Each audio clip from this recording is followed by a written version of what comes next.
पराम्बा जगदम्बा सती बैठी हैं, महादेव कथा कहना प्रारंभ करते हैं कैलाश में, और तभी विमानों का आगमन होता है। सती पूछती हैं, तब पता चलता है कि पिता के यहां एक उत्सव चल रहा है जिसमें सती को निमंत्रण नहीं है। सती कहती हैं कि पिता के यहां, मित्र के यहां, गुरु के यहां तो बिना बुलाए जाना चाहिए। महादेव कहते हैं अच्छी बात है, बिना बुलाए जाना चाहिए, पर यह बात याद रहे वहां जाकर के यदि विवाद होता हो तो नहीं जाना चाहिए। हमें पता है कि हमारे जाने से, हमारी उपस्थित होने से वहां विवाद हो जाएगा, तो फिर क्यों जाना। लेकिन बहुत समझाया, सती नहीं मानी। अब सती का भी स्वभाव ऐसा माताओं का रहता ही है कि पति में और पिता में ज्यादा दिन कलेश रहे ना, मैं बीच में आके कुछ सुलह करवाऊं। सती गई, महादेव ने गणों को भेजा, क्योंकि पता था कि महादेव कौन है, दिव्य दृष्टि है उनकी, वे जानते हैं कि वहां उपस्थित होने से कलेश होगा, इसीलिए गणों को भेजा। और सब कथा आपको पता है कि वहां जाते ही जब देखा कि किसी ने भी प्रेम से चर्चा तक नहीं की, पिता ने तो मुंह फेर लिया सती को देख करके, केवल मां ने बैठ करके बात की। यज्ञ दर्शन करने के लिए जब गई और जब वहां महादेव का स्थान नहीं देखा, क्रोध में भर गई सती, और जितने देवता आए थे सबको सुनाने लग गए। बोले आपको विष्णु नहीं दिखाई दे रहे हैं, ब्रह्मा नहीं दिखाई दे रहे हैं, वे दोनों क्यों नहीं आए? क्योंकि महादेव का स्थान नहीं है, और आप लोग यहां मुंह उठाए चले आए सब।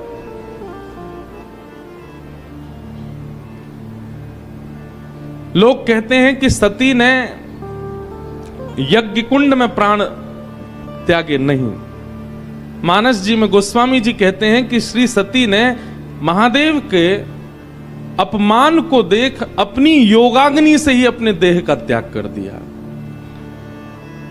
आसन पर बैठी है नेत्र बंद करके, और महादेव का अपमान सह नहीं पाई, अपनी ही योगाग्नि से दग्ध होकर के अपने तन का त्याग कर दिया। और करना ही था, क्योंकि महादेव त्याग जो कर चुके हैं सती का, अब स्वीकार तो करेंगे नहीं। तो सती ने भी गांठ बांधी है कि अब इस तन से तो मुझे स्वीकार करेंगे नहीं, अब दूसरा तन ही धारण मुझे करना पड़ेगा। पर योगाग्नि से अपने शरीर को त्याग रही हैं सती,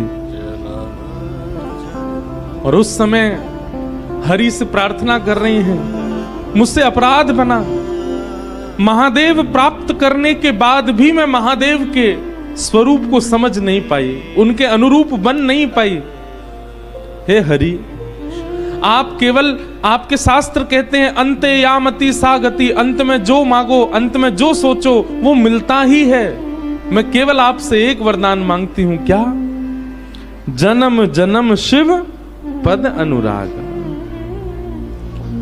शिव को पति रूप में नहीं मांगा, शिव को गुरु रूप में नहीं मांगा,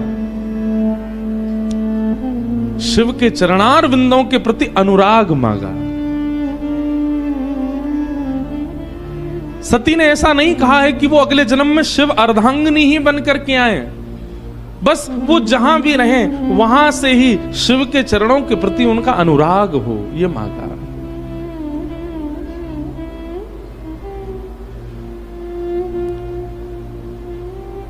देखते ही देखते यज्ञ के मध्य में पंचाग्नि प्रकट हो गई और सती ने अपने तन का त्याग कर दिया। गण दौड़े दौड़े गए, जाकर के महादेव को जैसी बताया। महादेव तो जानते ही थे कि ऐसा होना है। गणों को आज्ञा कर दी, जाओ यज्ञ विध्वंस कर दो। यज्ञ का विध्वंस हुआ। दक्ष का सर धड़ से अलग कर दिया, नंदी का श्राप पूरा किया।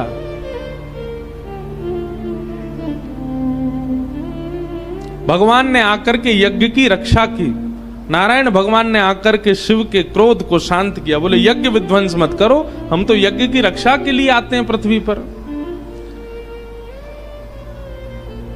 महादेव सती के श्री विग्रह को लेकर के प्रस्थान करने लगे। जहां जहां अंग गिरते गए, वहां वहां योग पीठ प्रकट होती गई।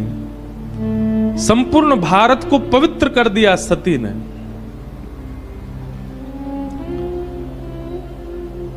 इस प्रकार श्री सती मैया महादेव के चरणों में विलीन हो गई और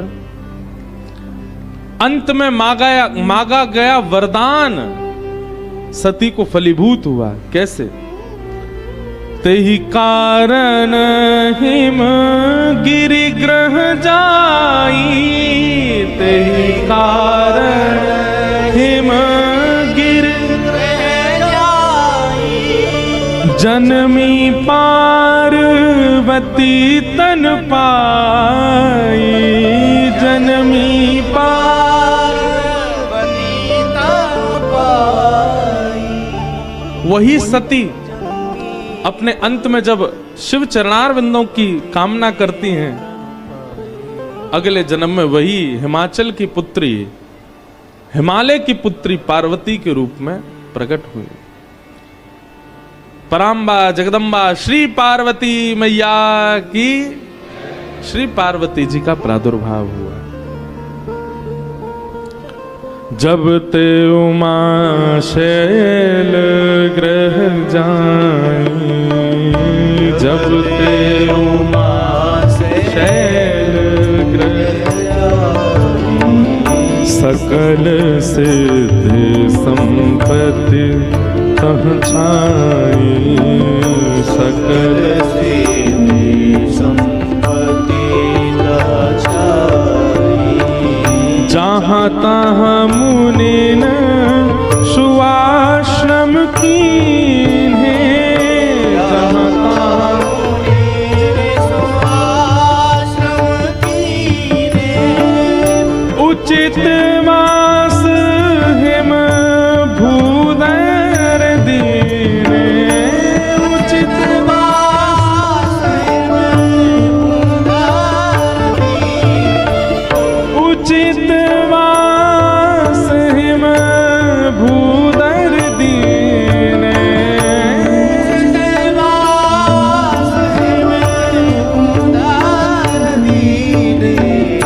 जब ते उमा शैल ग्रह जाई, जब ते उमा शैल ग्रह जाई, सकल सिद्धि संपत्ति तह छाई, सकल सिद्धि संपत्ति तह छाई। बहुत विशेष बात, पार्वती जी के हिमालय में प्रकट होते ही हिमालय का स्वरूप बदलने लगा। हमारे घर में संतान के आने पर घर का व्यवहार, घर का स्वभाव, घर के जनों के मन की स्थिति से पता चलता है कि बालक कैसा है। घर में बालक उत्पन्न होते ही माता पिता के मन में होता है कि अब हम कहीं घूमने जाएं, कुछ ऊधम मचाएं, कुछ उपद्रव करें या कुछ संसारी कामनाओं के प्रति रुचि बढ़ती है, तो कहीं ना कहीं बालक संसारी ही है। लेकिन जिस बालक के उत्पन्न होते ही मन में भाव आए अब रामेश्वरम चलें, अब तो बद्रीनाथ चलें, थोड़ा वृंदावन होके आए, काशी विश्वनाथ प्रणाम करके आए, संत जनों को घर पर बुलाएं, घर बुला करके पधरामनी करवाएं, घर में सुंदरकांड का पाठ कराएं, रामचरितमानस कराएं, बालक के उत्पन्न होते ही ऐसी विचारधारा प्रकट होने लग जाए तो समझ जाना कि भगवत भक्त ही है, क्योंकि उसके आते ही सबकी विचारधाराएं परिवर्तित हो रही हैं। पार्वती जी के हिमालय में प्रकट होते ही, ये हिमालय जहां संतों का निवास अति बताया जाता है, हमें दिखता नहीं है पर हिमालय में लाखों संत रहते हैं, गिरी कंदरा में रह करके भजन कर रहे हैं। ये कब से प्रारंभ हुआ? जब से पार्वती जी का वहां प्रादुर्भाव हुआ। ऐसी योजनाएं बनने लगी कि वहां भोगी व्यक्ति रह ही नहीं सकता। हिमालय में भोगी व्यक्ति नहीं रह पाएगा, हिमालय में तो योगी ही रह सकता है। और इन योगियों को अपने योग साधना के लिए अनुकूल हिमालय कब से लगने लगा? जब से पार्वती जी का प्रादुर्भाव हुआ।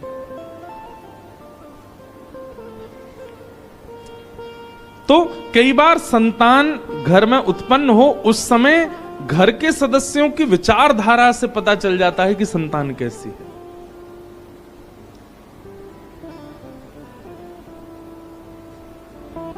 पार्वती जी का प्रादुर्भाव हुआ। आहा, सब जगह समाचार पहुंच गया, पर्वतराज हिमालय की पुत्री ने जन्म लिया है। संत जन हिमालय पर जाकर के अपने अपने डेरा जमाने लगे, शुभ संकेत होने लगे, सब जगह भजन साधना आदि सब योग बल प्रारंभ होने लगा।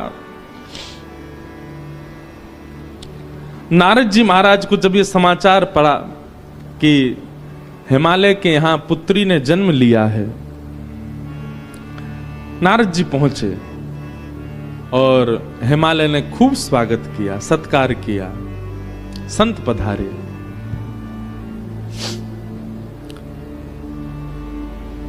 चरणों में प्रणाम करके अपनी कन्या को जैसे ही गोद में दिया, पूछा, महाराज इस कन्या के विषय में कुछ बतलाइए, ये कन्या कैसी होगी, इसके गुण बताइए, इसके बारे में कुछ कहिए ना। कह मुनि बहिस गूढ़ मृदु बानी, सोता तुम्हारी सकल गुण खानी, सुंदर सहज सुशील सयानी, नाम उमा अंबिका भवानी। आपने महादेव के दर्शन किए यहाँ रामेश्वर भगवान के, और रामेश्वर भगवान के दर्शन करने के बाद आपने पार्वती जी का दर्शन किया। यहां पार्वती जी चतुर्भुज रूप में खड़ी है, चतुर्भुज रूप में विराजमान है। हमारे एक पंडित जी बोले, नारायण भगवान यहां क्यों खड़े हैं? मैंने कि नारायण नहीं है, पार्वती जी हैं चतुर्भुज रूप में। यहां पर भी विवाह उत्सव। एक बार मुझे याद है, मैंने शायद पिताजी की कथा में आया था 2011 में, तब मैंने यहां कोई उत्सव दर्शन किया था। तब इतनी भीड़ नहीं थी यहां रामेश्वरम में, इतनी व्यवस्था भी नहीं थी और इतनी भीड़ भी नहीं थी। ये पीछे वाला जो द्वार है, यहीं से ही भीतर प्रवेश कर जाते थे हम तो, और घूमते घामते दर्शन भी कर लेते थे। और वो भी कथा भी दिसंबर जनवरी में ही हुई थी। ये मौसम है, इसी समय भीड़ आती, तब भी इतनी भीड़ नहीं थी। तब हमने यहां पर पालकी में महादेव जाते हैं सज धज के, दुल्हा बन के, ऐसे कुछ देखा तो था, मुझे याद नहीं है वो क्या था। या ऐसा था कि रात्रि में शयन के लिए पार्वती जी के कक्ष के पास महादेव जाते हैं सज धज के पालकी में बैठ करके। पार्वती जी का दर्शन कितना मंगलमय है यहाँ पर भैया। ये पराम्बा है, जगदम्बा है। अब यहाँ पर गोस्वामी जी ने नाम दे दिया, नाम उमा अंबिका भवानी। ये भवानी है, पूरे विश्व की मैया हैं, इनको प्रणाम करो, वंदन करो। सब लक्षण संपन्न कुमारी, होई संतत पियहि प्यारी। आपकी इस लाली में सारे गुण हैं, सर्वगुण संपन्न है आपकी कन्या। और सबसे विशेष गुण पर प्रकाश डालते हुए नारद जी महाराज कहते हैं, आपकी जो ये लाली है ना, ये ब्याह के बाद अपने पति की अति प्रिय होगी। इनके जो पतिदेव होंगे वो इनसे बहुत प्रेम करने वाले होंगे, इसलिए आप बिल्कुल चिंतित मत होइए। आपकी लाली में सारे गुण ही गुण हैं। हिमालय महाराज बोले, आप तो गुणी गुण बताते जा रहे हो, कोई अवगुण नहीं है क्या? बंधु एक बात बहुत ध्यान से सुनो, सब लोग इधर देखो। पृथ्वी पर यदि आप जन्मे हो तो यह बात निश्चित है कि आपके अंदर अवगुण होगा ही होगा। चाहे वो कोई वक्ता हो, चाहे वो कोई मठाधीश हो, चाहे वो कितना भी बड़ा वेदज्ञ हो, चाहे वो कितना भी बड़ा नेता हो, चाहे कोई भी क्यों ना हो, इस संसार में यदि हम घूम रहे हैं, जन्म लेकर के विचरण कर रहे हैं, इस गुरुत्वाकर्षण में हम लोग चिपके हुए हैं, तो इसका मतलब ये निश्चित है कि हमारे अंदर अवगुण है। कोई सर्वगुण संपन्न नहीं है इस संसार में, सबके अंदर अवगुण होते हैं। गुण ज्यादा होते हैं तो स्वर्ग में रहा जाता है। अगर हम लोग अवगुण रहित हो जाएं, हमारे सारे अवगुण नष्ट हो जाएं, तो पृथ्वी का गुरुत्वाकर्षण हमको पकड़ नहीं पाएगा, हम उड़ने लगेंगे आकाश में।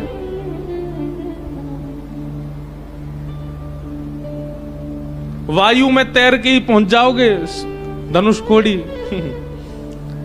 आप पृथ्वी पर स्थिर हो, इसका मतलब है कि आप में अवगुण है, इसीलिए पृथ्वी ने आपको पकड़ करके रखा है। गुण ज्यादा होंगे तो स्वर्ग मिलेगा, अवगुण ज्यादा होंगे तो नरक मिलेगा। दोनों बराबर होंगे तब पृथ्वी पर आता है मानव। अब पृथ्वी पर आकर के कर्मानुसार या तो गुण बढ़ा ले या अवगुण बढ़ा ले, वो उसके हाथ में होता है। भगवान 50-50 करके भेजते हैं मानव को। हमारा रेशियो बढ़ता घटता रहता है, क्योंकि हम लोग धाम में बैठे हैं, तीर्थ में बैठे हैं, कथा सुनने के लिए स्पेशली छुट्टी लेकर के काम वाम छोड़ के आए हैं, तो ये बात निश्चित है कि हमारे अंदर गुण 50 से 55% होंगे। लेकिन इसका मतलब ये नहीं कि अवगुण बिल्कुल नहीं है। 45% अवगुण हैं हमारे भीतर, इसीलिए हम पृथ्वी पर हैं। अच्छा, एक बात आपको बड़ी विचित्र बताएं, हमारा उद्देश्य क्या है, लक्षण क्या है? हमको 100% गुण करने हैं क्या? नहीं।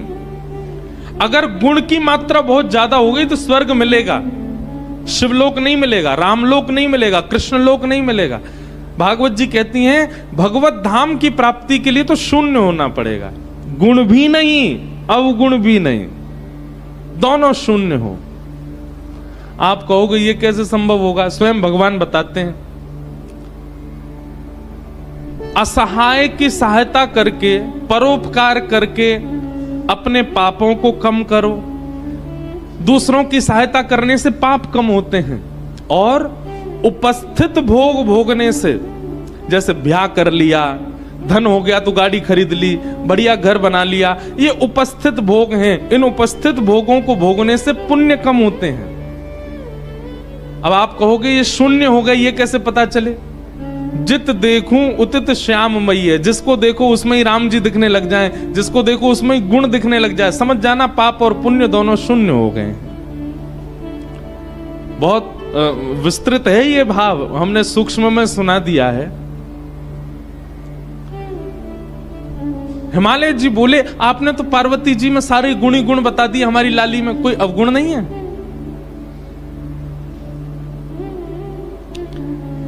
तब नारद जी महाराज कहते हैं शैल सुलक्षण स्तुता तुम्हारी, सुनहु जे अब गुण दोई चारी। 2-4 अवगुण हैं, सुन लीजिए। बोले क्या? अगुण अमान मातु पितुहीना, उदासीन सब संशय छीना। जोगी जटिल अकाम मन नगन अमंगल वेश, अस स्वामी एहि कह मिलहि परिहस्त असिरेख। हमने आपकी लाली की हस्त रेखा देख करके 2-4 कुछ अवगुण हैं, उनको मैंने पढ़ लिया। आप कह रहे हैं तो मैं आपको बता देता हूं। हिमालय महाराज, नैना देवी थोड़े से संकोच में आ गए, बोले बताइए भगवान। बोले अगुण अमान मातु पितहीना, उदासीन सब संशय छीना। आपकी लाली का जिनसे ब्याह होगा वो कैसे होंगे? बोले अगुण, उनमें कोई गुण नहीं होगा, सारे गुणहीन। जैसे गुण किसे कहते हैं? हमारे दामाद जी बड़े सरल हैं, हमारे दामाद जी बड़े अच्छे हैं, हमारे दामाद जी बड़े बुद्धिमान हैं, हमारे दामाद जी बड़ा मीठा बोलते हैं, ये सारे दामाद के गुण हैं।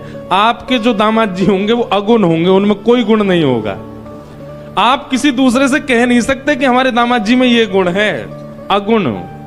और अमान, मान रहित होंगे। कभी अगर दामाद जी आए और आप उनका स्वागत सत्कार नहीं करो तो उनको बुरा नहीं लगेगा, क्योंकि वो अमान हैं, वो मान रहित हैं। और तीसरी बात तो ऐसी बताई कि महाराज मैना देवी तो अपने छाती पे हाथ रख के बैठ गई। बोले क्या? मातु पितहीना, आपके जो दामाद जी हैं उनके माता पिता नहीं है। आपके जो दामाद होंगे, मतलब आपकी लाली के सास ससुर नहीं होंगे। आज की कन्या होती तो खुश हो जाती, आज की कन्या होती तो बड़ी प्रसन्न हो जाती, बढ़िया हमारे सास ससुर ही नहीं है, केवल पतिदेव हैं। लेकिन नैना देवी बोली, ये कैसा बेटा? बोले फिर ये इसका जन्म कहां से हुआ? बोले कि पूरे विश्व को यही जन्म देते हैं, आपके जो दामाद जी होंगे इनको कोई जन्म नहीं देता। मात पितहीना उदासीन सब संशयहीना। उदासीन है, अंतर्मुखी, इसको अंग्रेजी में कहते हैं इंट्रोवर्ट। अपमान सम्मान इनसे कोई, बहुत सम्मान कर दो तो प्रसन्न हो जाए ऐसा भी नहीं है, अपमान कर दो तो बुरा मान जाए, नहीं, कुछ नहीं। दाल रोटी खिला दो तो भी राजी, कुछ मत खवाओ भूखे रखो तो भी राजी। ऐसे उदासीन होंगे आपके दामाद जी। जोगी जटिल अकाम मन नगन अमंगल भेष। नारद जी को इतना सच भी नहीं बोलना था, पहले ही डरा दिए माता पिता इतने। बोले कैसे होंगे? बोले जोगी जटिल। जटिल किसको कहते हैं? बोले बिल्कुल जड़ के भांति जो होता है। अकाम मन, बोले काम दूर दूर तक स्पर्श नहीं करेगा उनको। अकाम मन, कोई कामना नहीं होगी उनके मन में। जिनकी नगरी में आप बैठे हो उनके गुण सुन लीजिए। अकाम मन और नगन अमंगल भेष। सब लोग सावधानी से सुनो। बोले कैसे होंगे जिनसे इनका ब्याह होगा?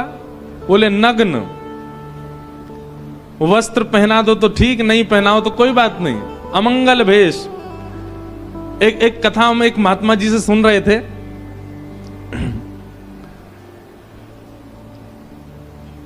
प्रभु श्री राम जब चित्रकूट पहुंचे तो चित्रकूट को देख करके राम जी को बहुत अच्छा लगने लगा। बोले ये बहुत बढ़िया जगह है। लक्ष्मण जी से कहा, लक्ष्मण जी तुम जाओ, जाकर के यहाँ कोई राजा हो या इस नगर के कोई स्वामी हो, उनसे एक बार परमिशन ले लो कि हम यहाँ रह लें, और अगर वो कह दें कि रह लो तो कैसे रहना है, उसका कुछ नियम हो तो बता दें। लक्ष्मण जी महाराज चित्रकूट में विचरण करते करते जैसे ही गए, इतने में ही महादेव आ गए वहां पर। और महादेव एक जोगी के भेष में बैठे थे और दूर दूर तक तो कोई मानव दिखा नहीं। लक्ष्मण जी ने जैसे ही महादेव को देखा तो महादेव को देख करके उनको लगा, वो पहचान नहीं पाए कि महादेव हैं, उनको लगा कोई मानव दिखा तो। दूर से उन्होंने कहा, सीताराम, इस चित्रकूट नगरी में रहने के क्या नियम है, कृपा करके हमें बता दीजिए।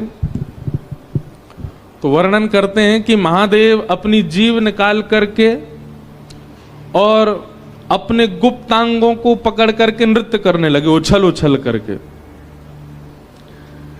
लक्ष्मण जी देख करके भयभीत हो गए। बोले कि भैया जी कैसा व्यक्ति है?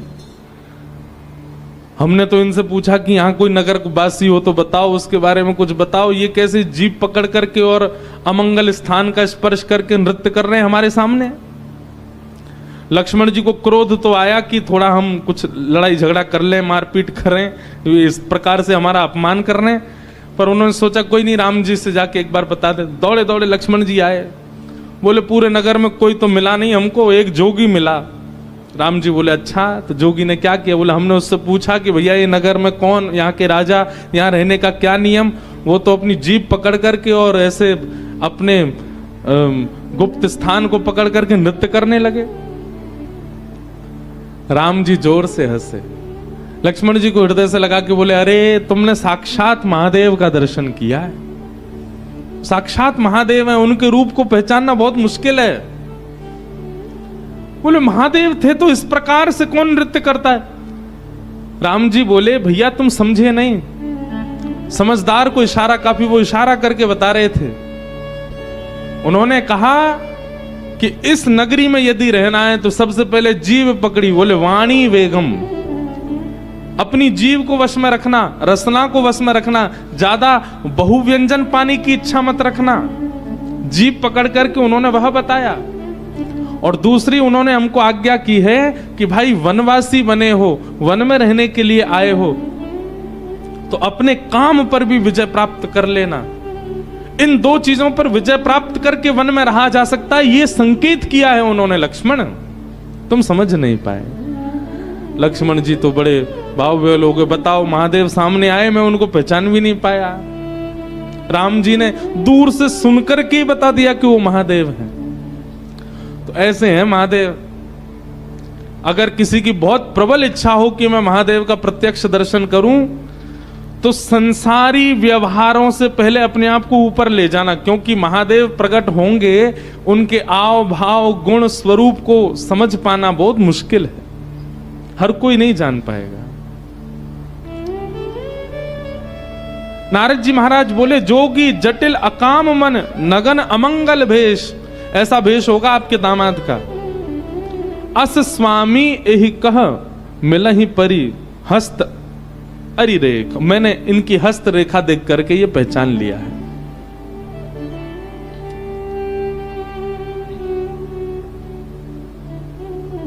नैना देवी, हिमालय महाराज तो बिल्कुल नेत्रों में आंसू आ गए। ऐसी सुकोमला, ऐसी प्यारी पुत्री, और उस पुत्री के लिए ऐसा वर बता रहे हैं। नारद जी कुछ करिए ना। ये तो पूरा माता पिता को जीवन भर यही प्रतीक्षा रहती है कि हमारी बेटी कितनी भी सुंदर हो, कितनी भी योग्य बने, पर उसका दामाद, उसका जो पति हो वो बहुत सुंदर आवे, बहुत सहज आवे, उसके अनुकूल आवे। आप कैसा बता रहे हैं, हमको तो बड़ी घबराहट हो रही है मन में। तब नारद जी महाराज बोले, इसका एक उपाय हो सकता है। क्या? बोले, जितने गुण लक्षण हमको पार्वती जी की रेखा देख करके और इनके मस्तिष्क को पढ़ करके दिख रहे हैं, ये सारे गुण लक्षण यदि किसी दैव पुरुष में हो और उनसे इनका ब्याह हो जाए तो मंगल हो जाएगा। यदि ये सारे अवगुण किसी मानव में होंगे तो वो मानव उचित नहीं है, लेकिन ये सारे गुण लक्षण अगर किसी देव में हो और उनसे इनका ब्याह हो जाए तो मंगलकारी होगा। हिमालय बोले, ये सारे अवगुण किसमें हैं? बोले, इनको अवगुण नहीं है, ये अवगुण संसार में हो तो अवगुण है, पर यही अवगुण यदि किसी देव में चले जाएं तो सारे सद्गुण बन जाते हैं। और ये सारे अवगुण जो यहां सुने गए हैं सब महादेव में घटित होते।